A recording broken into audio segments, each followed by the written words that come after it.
Make yourself comfortable. I don't know why, but today the studio feels extra cozy. Maybe it's the soft light, or maybe it's just the energy.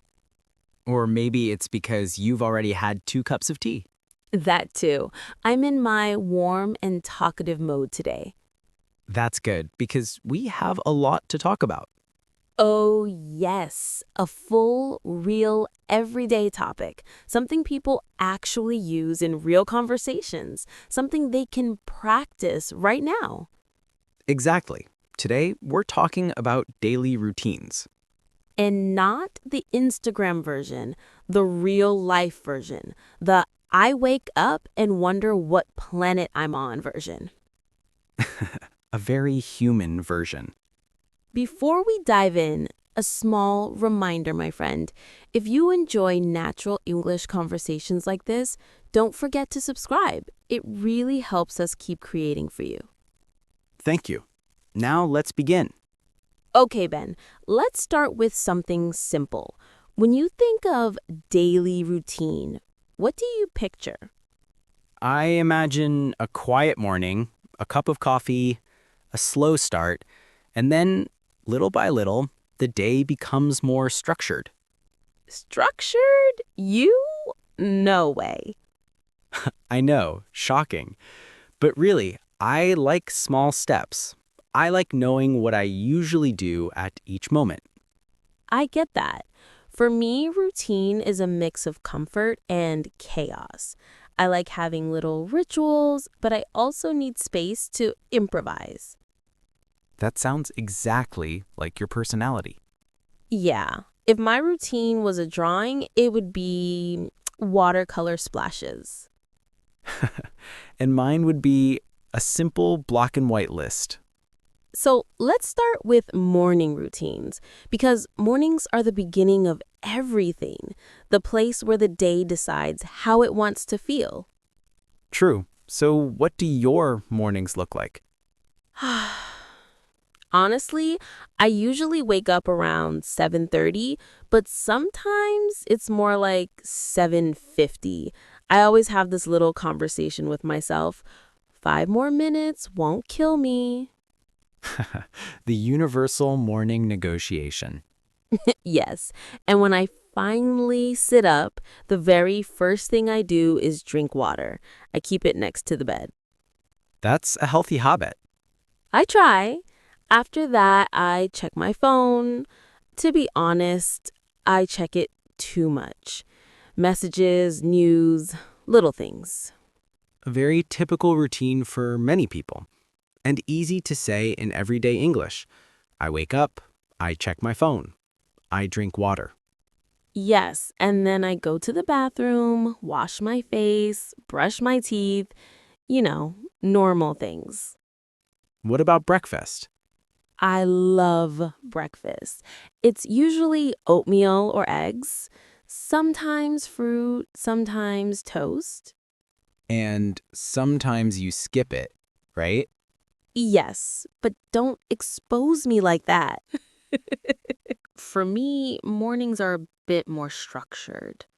I usually wake up at 6:45. I lie in bed for 2 or 3 minutes, just breathing, thinking about the day. That sounds peaceful. Then I go straight to the kitchen and make coffee. If I don't drink coffee in the morning, my routine feels kind of broken. I respect your honesty. After that, I make a simple breakfast, usually toast or yogurt. Then I shower, get dressed, and start work around 9. You know, I think a lot of English learners try to make their sentences too complicated, but your version is perfect. Short, simple, clear. Yes, for everyday English, simple is natural. Exactly.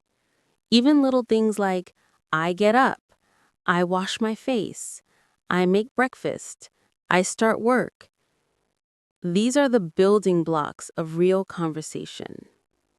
And you can add small details too, like Most of the time sometimes once in a while every morning Oh, I love once in a while. It feels so soft. because it is. You know what I realized? Morning routines tell a lot about people. Some people need slow mornings. Some people jump out of bed like a rocket. Some people need silence. Some need music. And some need noodles.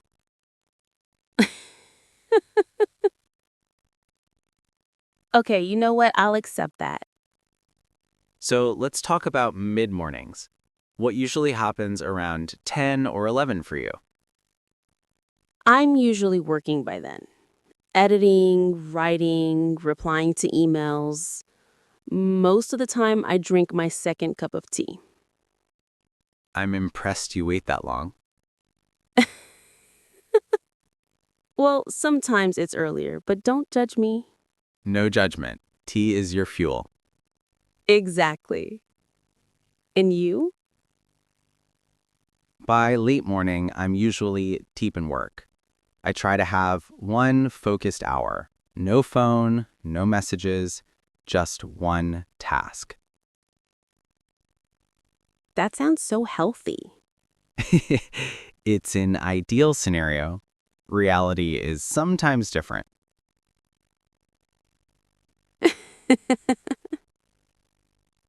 Okay, so the morning passes and we arrive at lunchtime. What do you usually do for lunch? Something simple, sandwich, soup, leftovers, nothing fancy. I like leftovers.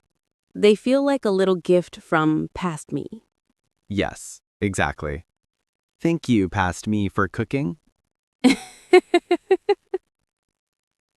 I usually eat around 1. I like warm food. Soup, rice, pasta. Warm food gives me energy. And comfort. Yes, comfort. After lunch, I sometimes feel a bit tired. That's natural. The afternoon crash. Yes, exactly. Afternoons for me are either super productive or a complete disaster. No middle ground?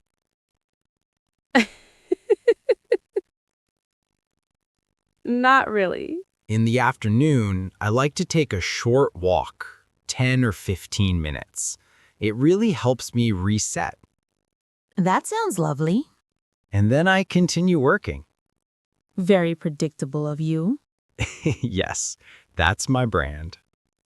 Sometimes I like to talk to people online in the afternoon. Students, friends, our listeners. Messages just feel lighter during this time of day. That's interesting. For me, afternoon is a thinking zone. For you, it's a connection zone. That's actually a perfect summary of our personalities. Probably. I also like using afternoons to do small tasks. You know, the easy ones you can finish quickly. They make me feel productive. That's a good habit. I do small tasks in the afternoon is a great sentence for speaking practice. Yes, and you can also say things like, I usually take a break. I stretch a little. I drink tea or coffee. I answer messages. I continue working. These verbs are all high frequency, so they're great for everyday English. You know, something interesting happens in the late afternoon. My brain gets calm again. Not in a sleepy way, but in a steady, focused way. Oh, I know that feeling. It's like a second wave of energy. Exactly. Around 4 or 5, I can finish things that felt impossible at noon. I wish I had that skill.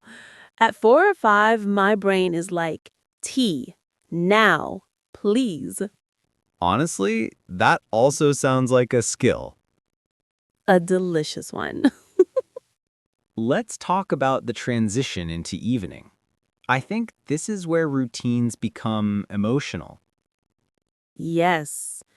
Evening routines are about unwinding, reconnecting, slowing down. How does your evening usually begin? Well, I usually finish work later than I want to. That's step one. Very real. Then I close my laptop, take a deep breath, and walk around the room for a second, just to reset my body. That's a nice phrase. I take a moment to reset. Yes, it's something small, but it helps. After that, I start thinking about food. Dinner is like a little celebration for me. You always talk about food with such emotion. Food is emotion. What do you usually cook in the evening? Something comforting. Maybe pasta, maybe rice with vegetables, maybe soup. And I like music in the background. It makes the kitchen feel warm.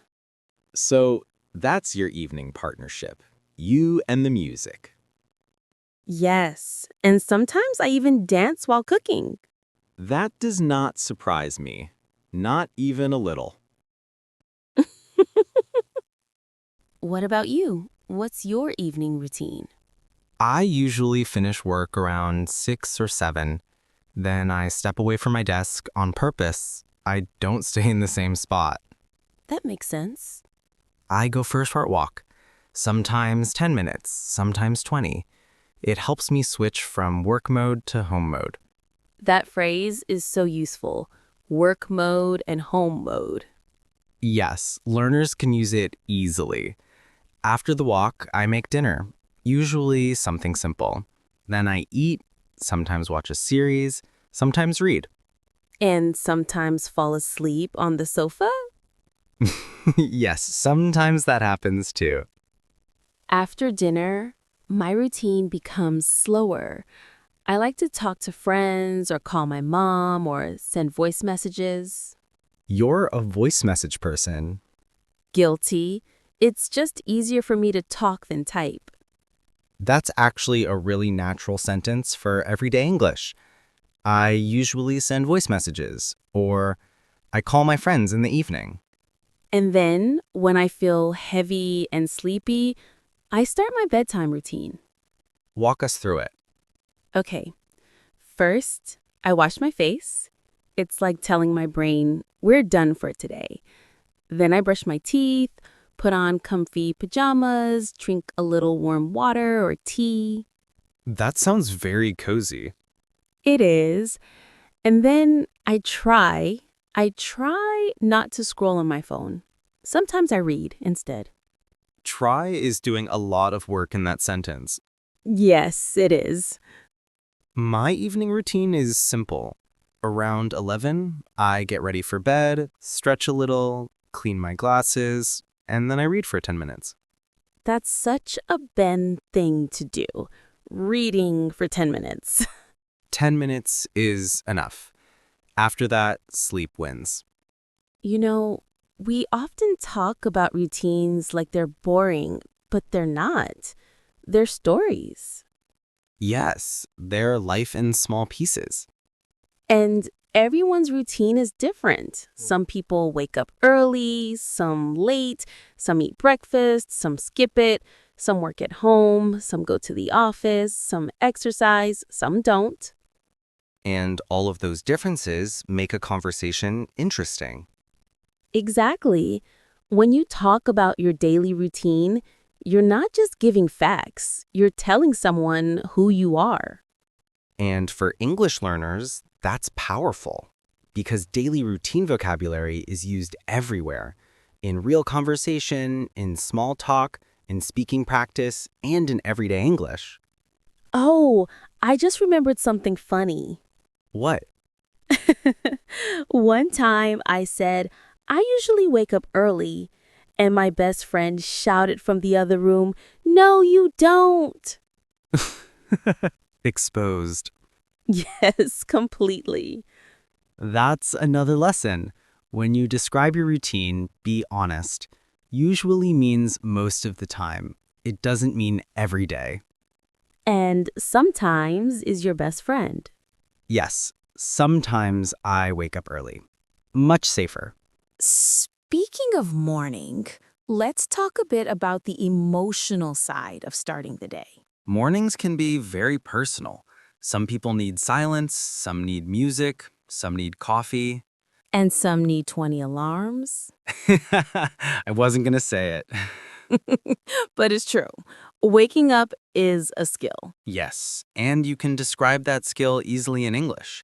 I wake up slowly. I need a few minutes to feel alive. I jump out of bed quickly. I hit the snooze button. I stay in bed for a while. I stay in bed for a while. Feels like poetry. Maybe lazy poetry. What about lunchtime emotions? Lunchtime is a reset button. Yes, I always feel like lunch divides the day into two little parts. Exactly. And that's why a simple phrase like, I take a break at lunchtime, carries emotional weight. Or I eat something warm because it makes me feel better. Very real. And evenings. Evenings are the heart of the daily routine. Yes, evening is when you reconnect with yourself. And that's something you can describe in English beautifully. For example, in the evening, I slow down. I like quiet time. I spend time with my family. I cook dinner to relax. I watch something light. I go for a walk to clear my mind. Clear my mind, that's such a soft, gentle phrase. And very useful. You know, daily routine also shows culture. Yes, in some countries, people eat dinner early, and others very late. And in some places, lunch is the biggest meal. And in others, breakfast. And in some places, tea time is sacred. I wonder where. Don't attack me. But it's true. Talking about routine is talking about how people live. Yes, it's a window into someone's world. And learners can use it everywhere, Yes, job interviews, small talk, meeting new people, speaking exams, dating, even just introductions. which is why it's so important to practice it in real conversation, not in a robotic list. Exactly. You don't want to sound like a textbook. You want to sound like a human. Speaking of humans, I think we should also include the idea of non-perfect days. Oh, yes. The days when your routine just doesn't happen. And you can describe that too. Today I overslept. Today I didn't follow my routine. Today everything felt rushed. Or today I needed rest. Rest is a real part of routine too. And you can also talk about weekends. Yes, the slower version of your life. On weekends, I usually clean a bit, cook something delicious, meet a friend, or just stay home like a happy potato. A very cute potato. Thank you. And learners can say simple sentences like, on weekends, I sleep in. I spend time with my family. I go for a walk. I prepare for the next week. These little sentences are so practical. I like that you mentioned preparing for the next week.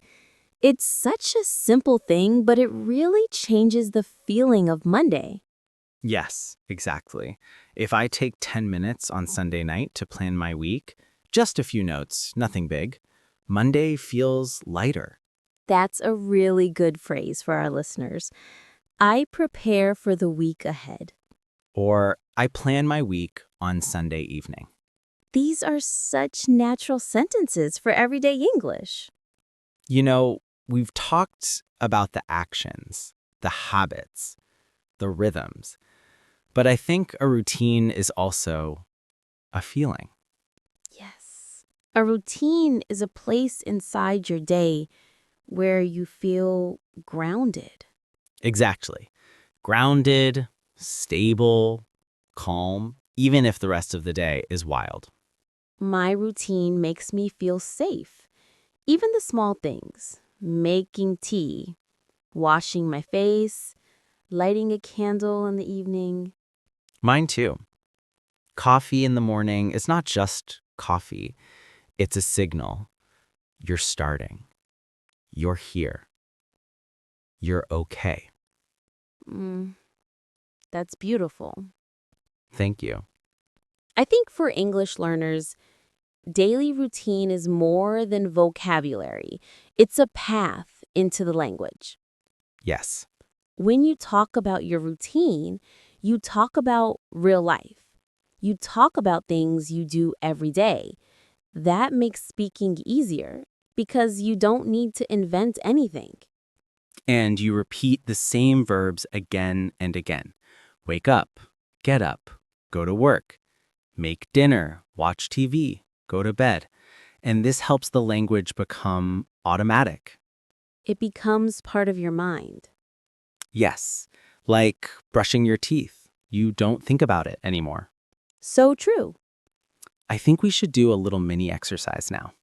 Ooh, yes, let's do that. If you're listening right now, try to imagine your perfect daily routine. Not the one you have, but the one you want.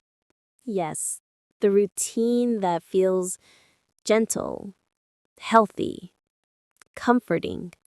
And try saying 3 simple sentences out loud. For example, I want to wake up earlier. I want to drink water in the morning. I want to take a short walk after work. Oh, that's lovely. And if you want to make it more emotional, you can say, I'd like my days to feel calmer. I'd like to start my mornings slowly. I'd like to end my evenings with quiet time. That's so soothing. You know what's funny? We often think routine means boring, but actually, routines protect our energy. Yes, a good routine is like a soft hug. A soft hug. Oh, you know what I mean.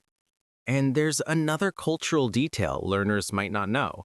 In English, when people talk about daily routines, they sometimes describe their emotional states too. Yes, like, I'm not a morning person. I need quiet time. I like slow mornings. I get tired in the afternoon. I feel more awake in the evening. Exactly. These are very natural phrases you hear in real conversation. And you can use them anywhere. Speaking practice, small talk, meeting new people, online chats, Even in interviews. interviews? Yes, sometimes companies ask about your daily habits or how you structure your day. Oh, that's true. A simple sentence like, I like to organize my tasks in the morning, sounds confident and natural. Speaking of organizing, I recently tried something new in my routine. What did you try? I started writing a tiny list in the morning, just 3 things I want to finish that day. Ah, the rule of 3. Yes, and it works. I feel less overwhelmed. That's a helpful tip for learners too. In the morning, I make a small list. I write down my tasks for the day. Makes the day feel lighter. And if your day doesn't go perfectly, that's normal too. Yes, you can say things like, today felt too busy. Today was calm. Today went fast. Today I didn't follow my routine. Or my personal favorite, today I needed rest. Oh, that one feels so honest. Because everyone has those days. I also think it's nice to think about the little moments of the day. What do you mean? You know, the tiny habits that nobody talks about, but they're part of your life. Ah, like the moment you open the window in the morning? Yes. Or the moment you choose your clothes. Or the moment you sit down with your first drink of the day. Or the moment you close your laptop at night. Exactly. These are the tiny anchors of a routine. And vocabulary for them is simple. I open the window. I choose my clothes. I sit down with my coffee. I clean my desk. I rest for a moment. Such small things, but so human. Speaking of human, let's talk about connection. Connection? Yes, the people in your daily routine. Oh, I love that. Even saying something like, I talk to my friend in the evening, makes your routine feel alive. And I call my mom after dinner. Or I text my partner during lunch. These sentences feel warm. Yes, and they show that English is not just grammar, it's life. I think routines show what we value. Yes, If someone walks in the morning, maybe they value quiet time. if someone cooks dinner every night, maybe they value comfort. If someone calls their family often, maybe they value connection. See, routines are stories. Yes, tiny stories we live every day. And I think now we've arrived at the emotional heart of today's episode. Yes, let's slow down for a moment. At the end of the day, your routine is something you build with your own hands. Something that holds you when life gets noisy. Something that tells you you're doing your best. And that is enough. What about you? Tell us in the comments. We'd love to hear your thoughts. Tell us what your day looks like, or what you want it to look like. Use the simple expressions from today. We always read your comments. It makes us feel connected to you. Before we close, let's revisit a few expressions we used today, just to help them settle in your memory. First one, to be honest. You can use it anywhere. Second, kind of. Perfect for softening your meaning. Third, most of the time. A natural way to talk about habits. Fourth, once in a while. A lovely, soft expression for something rare. Fifth, at the end of the day. Great for emotional thoughts. And don't forget the everyday verbs. Wake up, get dressed, make breakfast, start work, take a break, make dinner, relax, go to bed. If you repeat these, your speaking practice will feel more natural. If you liked this episode, subscribe, leave a like, and share it. It really helps our little studio grow. Wherever you are, have a wonderful day. And keep learning, keep growing, keep being gentle with yourself.